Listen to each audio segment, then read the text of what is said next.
Welcome to the CCO Pre-Show for episodes 447 and 448. 447 and 8? Yes, sir. Holy shit. Man, we have been saying that for a long time. Like 448 times. I think we started the pre-show in the 200s.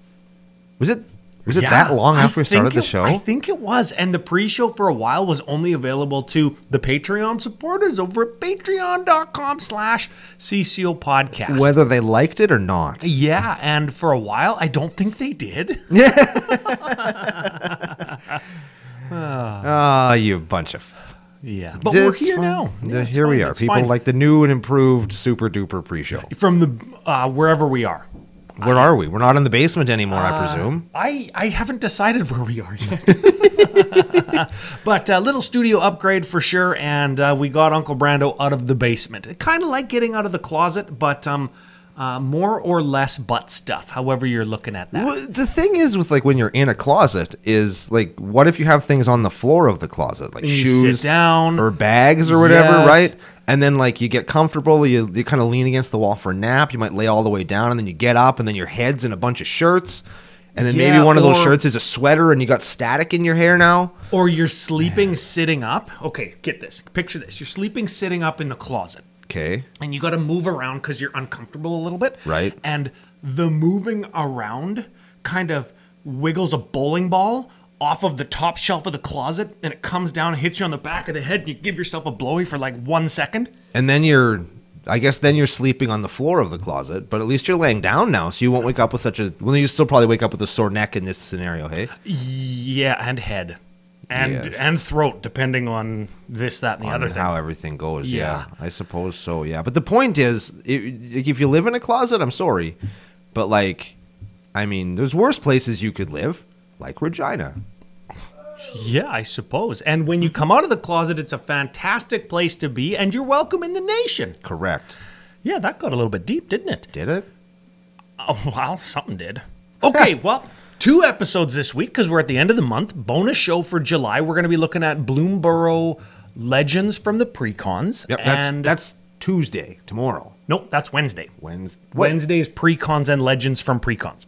Oh, I thought you said we were looking at Legends on the We're looking at Legends tomorrow, the Precons Wednesday. There you go. And Legends from the Precons. We're going to package all of those together. Uncle Brando's got I think you've got some product to show off on the table, so we'll take a look at that. Yeah, we can like physically view it with our eyeballs. Yes, sir. You should be watching on YouTube.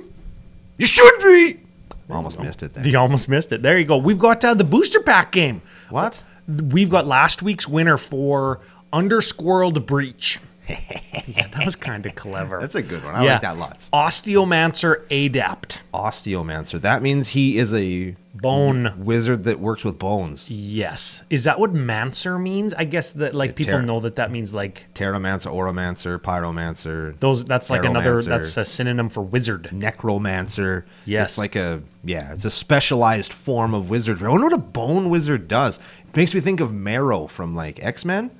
Yeah. She like grows bones really big out of her back and can like throw them at people and stuff. I think they put her in one of the X-Men movies, but they made her a dude, and he just like threw little knives that popped out of his hands. I thought they did her a little dirty, but she was really great in Marvel vs. Capcom 3. Oh, deep cut. Yeah, deep cut. Yeah, deep bone. Yeah, if you ever played as Marrow in Marvel vs. Capcom, let us know in the comments because that's a fun game. There you go. Yeah, you just got to use beam supers on Onslaught. It's crazy. Oh, there you go. Okay. Well, I have no idea what any of that means, but I do have the winner in front of us. Who is it? Ominous One.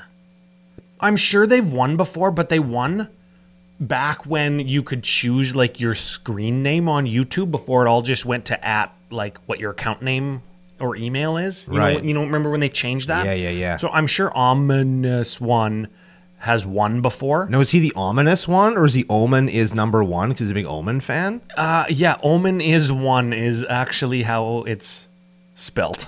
Yes. You're the winner. CommanderCookout@gmail.com to collect your prize. You can get a CCO sticker pack, a CCO token pack, or a crummy old pack of Commander. Why would you do that? Somebody actually asked for one last month. What the hell's the matter with you? I don't know. Man, what a waste of a good prize. Yep, for sure. But I will confirm. I think when people ask for the pack of Magic cards, they should have to send a picture of their pulls to us just so we know how pummeled they got. Yes. Because at least then somebody gets a laugh out of them wasting their win. Their pulls and they got pummeled. They should send a picture of their pee-pee to us. Wait, don't do that. Okay, listen. No. I thought you were going to say their PPO because they're pummeling pulled opening. We could send that. Why didn't we call BBO PPO? Because that doesn't have my name in it. And if I was trying to say PPO really fast, I would screw that up and it would just get us kicked off YouTube. And I don't want that because I like being a YouTube sensation, turns out. Oh, man. Okay, two things now. First thing, the last month, or like the July prizes for the pre-show have all been sent out. Are people going to see this after July is over? I think this one comes out like on July 30th or maybe the 29th, whatever the Monday is. Sure. Yeah, so everything from July has been sent out except for this one, obviously. An ominous one, you don't count. Second thing is we did the initial run-through of the footage from a recent Brando's box opening. Yeah! And it's not from Bloomburrow. Are you doing a Bloomburrow one? I sure am. I'm actually building a set after I get home from this. I'm making a set for this one, you guys. I got really positive feedback from when I got a freaking box bounced off my temple. Oh man. So I'm trying to I'm trying to do more things to make everybody laugh. So that instead of laughing at me, they're laughing with me. He's up in his game, folks. I'm up in the hard. game. So and I'm building a set and I have another co-star in this one, which I'm pretty excited about. That's the Bloomburrow one. We have got a special kind of off the beaten path product, you would say, from a while ago. Yeah. And there was a couple really funny gimmicks right off, like just bang bang, that were really freaking funny. And I've said it before, I've said it 1,000 times. Everybody that's around me knows that mostly I just put up with Brando's antics. But the last couple BBOs, and there's me in my stupid office or in the sound booth just like editing stuff, and I'll literally laugh, like actually laugh out loud. Yeah, and cool. That's the goal. I have a fun time, and I think people in the nation really like them. And we've got this older box that you're going to do. It's going to be a good one. Or it is a good one, I guess I should have it there. We had somebody from the Dam Studio say, hey, I've got these old shoe boxes worth of cards or full of cards, and we've got the camera mounted on the ceiling now for our upcoming Sidewalk Slam that we're planning. Yeah, buddy. And we're thinking that we're going to do like an open flippy or a drinking game or something with some people or just us or whatever with these old shoe boxes worth of cards. I'm told they're roughly from 4th or 5th edition up to about 2001. So we're going to call that like Invasion. That's like Masks Invasion. Masks was 2000, right? Invasion 2001, right? So we've got there's some possibilities of opening some pretty neat stuff. Think of the legendary lands from Urza Block, Gaia's Cradle, and the like. Think of like Yawgmoth's Will. Think of old Lightning Bolts. If we're looking at 4th edition or 5th edition, think of Mana Vault, Wrath of Thong. We could probably get some Soul Rings in there. Those would be cool. Those are fun. Just because they're a popular card, even though they're outside of the time frame that I outlined. Think of the old foils that we could get. Like imagine if there's a foil Masks Brainstorm in there, or Rishadan Port. Oh, come on. We'd have to edit that. Have to edit that footage because I'd steal it. Only the Rishadan Port. There'd be like a 25-minute cutscene where you're driving home to get your non-foil one and being like, "Oh, look at this Rishadan Port!" Oh. And you'd put the other one in his pocket. You'd be like, "Brando, it's why is it gold border? Why does it say Champions Edition on the back?" You're like, "Shut up! It's good." Why is it from Modern Horizons or where it was Ultimate Masters or whatever it was reprinted in? Right? Yeah. Yeah, I thought it was only from Masks Block. Yeah. Yeah. So we've got some fun BBOs coming up. We got the ceiling camera, and we've got it kind of. We have it planned out with producer Gary, like how we got to turn the table and where we can shoot and the sight lines and stuff. So everybody's been asking, so I wanted to give an update on that. Especially Thomas, he was one of the players in the lost episode Game of Sidewalk 5 Slam. of season 2, and the audio was just so terrible. We were all so loud. Remember we mucked around with the microphones for so long because we couldn't get them to sync properly. Yeah, connect to my computer because they're wireless. And then it was me and editor Joe, and we're so loud. And you're loud too, but your voice is so deep that we're just like on a different plane. And Thomas was like, "Where's the episode? Like, give me the episode. Give me the footage. I'll give it to a video editor. I know. I'll pay him like $1,000." I'm like, "Thomas, no, Bro. You're not paying somebody $1,000 to go through this crap. Like, you're just not." So we're gonna redo it, and it's gonna be here. It's gonna sound fantastic. We're gonna light it professionally. We're gonna shoot it professionally because the damn studio is a pretty cool place. It's fine. Yeah, 7 out of 10. You think? Yeah, probably. Can we at even least. say that yet? Once we get a curtain, I feel like we'll be at 7 out of 10. But for right now, we've got shirts on the wall. Oh yeah, once we that's get on a my curtain. list. It is on my list. Curtains, especially for the recording booth. Yep. Yeah, because if there's not a T-shirt taped to the window because it's all black in there, right? Yep. If you're looking at black, like or at the microphone or whatever, then you turn to look out the window. It's like looking at the sun, and the window faces north. And then you look back onto the black foam and like the wall pads and stuff. You can't see anything. Yeah. Yeah. So it's been a work in progress for sure. And we need some lights for behind us on the wherever we are. We got lots of stuff coming up. It's going to be very exciting. We should talk about some Magic stuff also. Oh, yeah. So, Bloomburrow. Yep. I actually opened one collector pack Okay. previous to recording now, and I got a bunch of really cool stuff in it, actually. So, like, this BBO for the Bloomburrow might be very exciting because my luck is on the rise. Ooh. Okay, so Your I might single be... pack sample size is enough to judge an entire generation's worth of luck on? Yes. Okay. Yes. So I opened some cool stuff, including a deck that I want to build so bad. I want to build it so bad. Oh. Do you have any from the set that you're looking forward to kind of? Oh, is this how we're build doing the it? hint for the Boosty Pack game? Yes. Because Okay. actually, yes, because I've actually seen a lot of chatter about people that want to build our card for this week. And I personally don't know what I would do with it, just because of the first thought I get in my head. It's lacking a color to do that as good as I think we'd want to. Okay. And so I'm not really sure What- but hey, but this I know we're going to get one of these. Somebody's going to send us this deck, and it's Yeah. going to be freaking dope. This is a hint. What color is this card missing that you think it ought to have? Black. Black. Oh, so it is not black. Yes. Okay. It has more than one color, maybe even more than two colors, but one of them is not black. Okay. I very much like this color combination, and people in the nation know that I like black. So what's the color combination that doesn't include black that I love? What is it? Okay. You love this creature type. I do. Okay, so what's that card? That's probably enough. I was going to say it also references another card system.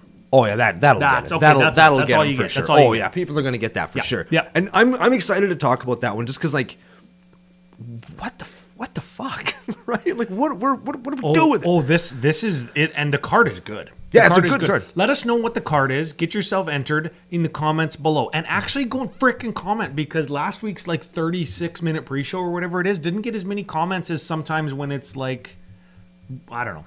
Just go and comment. The point is just guess. You Yeah. bunch of You go bunch of fucks. Yeah. yeah, we've played this game before. Everybody wins when they play. Yeah. You will win if you play. Yeah, That's how for it sure. is. For sure.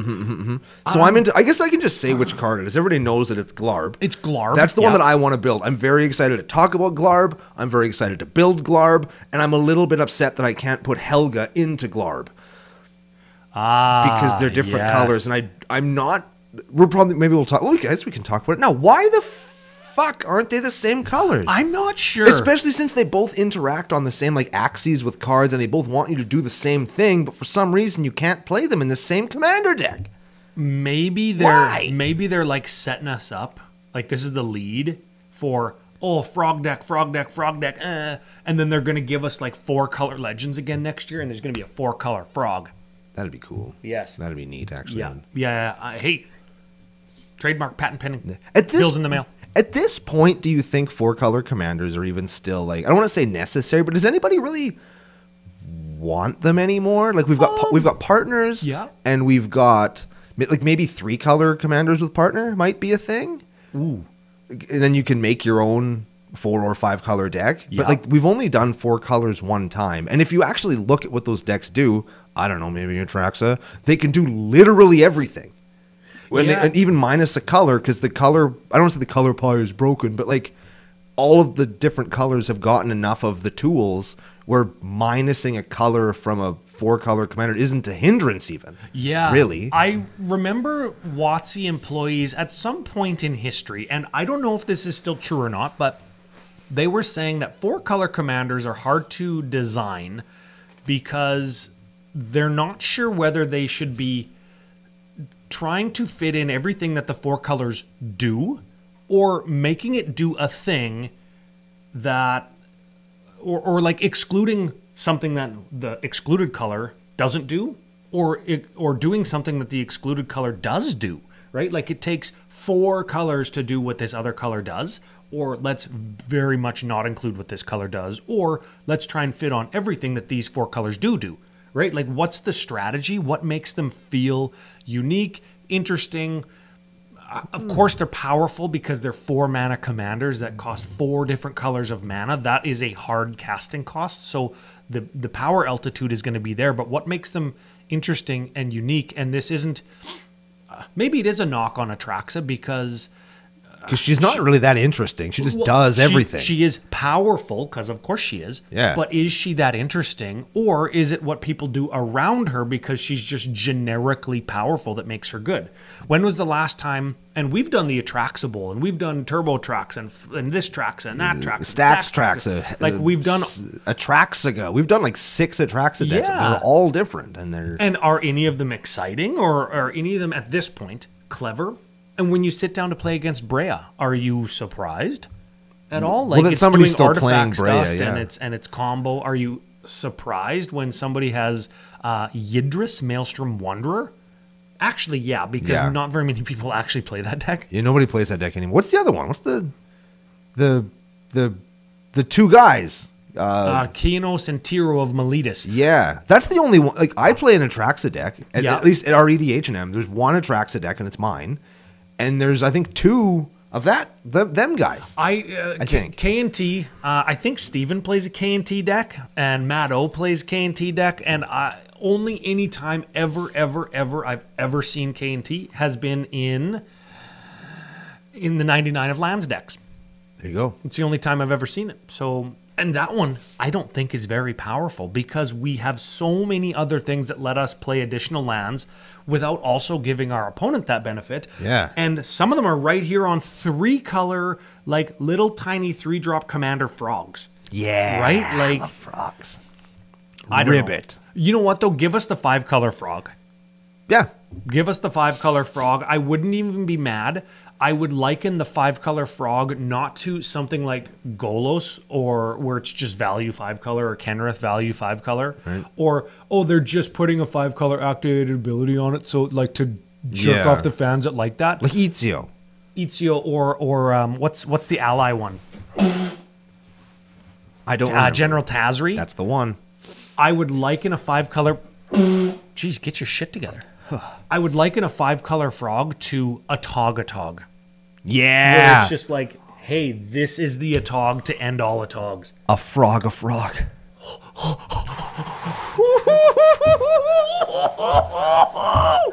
Yes. Bill's in the mail. Oh, you're welcome, WotC. You are welcome.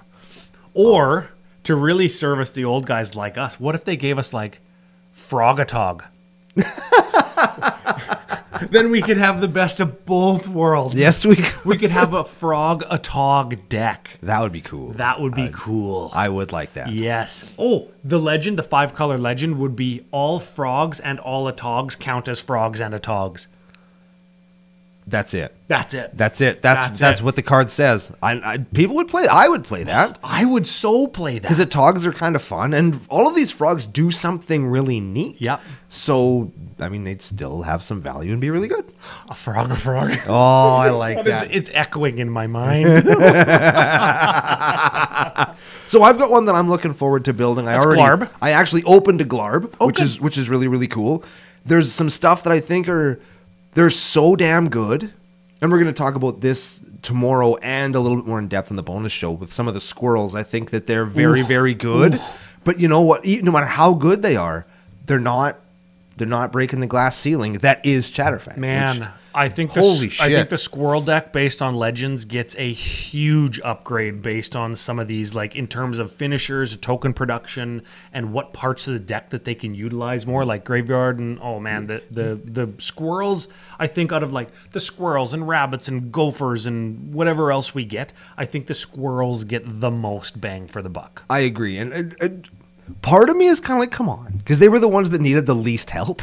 Yeah, but they're the ones with the biggest following, right? And they're like they're filling the hole. Like, you've ever had a deck that's got like, one day you'll draw all your ramp and none of your giant stuff, and then the next game you draw all your giant stuff, but you can't play it.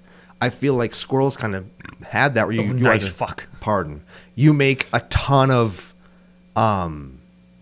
tokens and don't really have anything to do with them. Or you have all the stuff that would make your tokens really great, but you don't have any tokens. And I feel like the Squirrels that they've printed in these decks fill those holes where it allows you to make your Squirrels good or make more Squirrels, right? They do both the things that you want your deck to do, and it just fills in the holes to make what will eventually become the Squirrel deck a little better. Yeah, I think to sum that up, like, imagine the last 10 times you've played against Squirrel decks. Think about how many times did you get infinited out in terms of getting attacked by like 10 trillion creatures? Yep. Or Aristocrat kind of loop combo with Squirrel tokens? Yep. Right? How many times has that happened?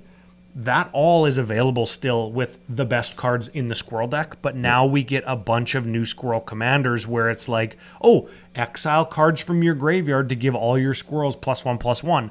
Oh, just happen to do that, I don't know, 4 or 5 or 6 times because you're playing that whole Squirrel deck that has all that mana and access to sacrificing tokens to get treasure, like with Pitiless Plunderer and stuff. Yeah. Very, I think the deck is... We're going to talk about it tomorrow. Yes, they're becoming very, very good. Yeah, and we're gonna play a game also on the show tomorrow where I'm gonna try and get Ryan to guess a thing. Oh, and he's going to say exactly what I want him to say. Okay, and then we're gonna laugh. We're gonna play another game where it's called Party or Bad Guy. Are these cute little animals, do they belong in a D&D adventure party, or do they belong in a mercenary, what is it called from Thunder Junction? Villains? Bad guys? Cowboy hat.